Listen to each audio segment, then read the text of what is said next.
Patas railway station येथे railway प्रवाशांच्या या दादरच्या समस्यासाठी आलेलो आहोत। रेल्वे प्रवाशातून या दादरबाबत मागणी होत आहे। अनेक रेल्वे प्रवाशांना आपला जीव मुठीत धरून या अशा उभ्या राहिलेल्या गाड्यांखालून जावे लागते आणि गाड्या अगोदर सुरू होतात आणि नंतर हॉर्न वाजवतात असे अनुभव आहेत। तरी या निमित्त आता हे पुढील माहिती देत आहेत। नमस्कार मित्रांनो,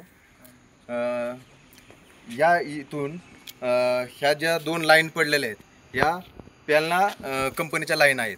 तर ह्या यांचं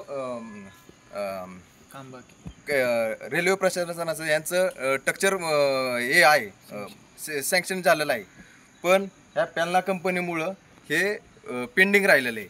तर हे त्यांनी लवकरात लवकर करून घ्यावं ही विनंती। महाराष्ट्र पोलीस क्राईम न्यूज, आपला जन आवाज क्राईम न्यूजसाठी औदुंबर फटाले, मंडोगन, फराटा।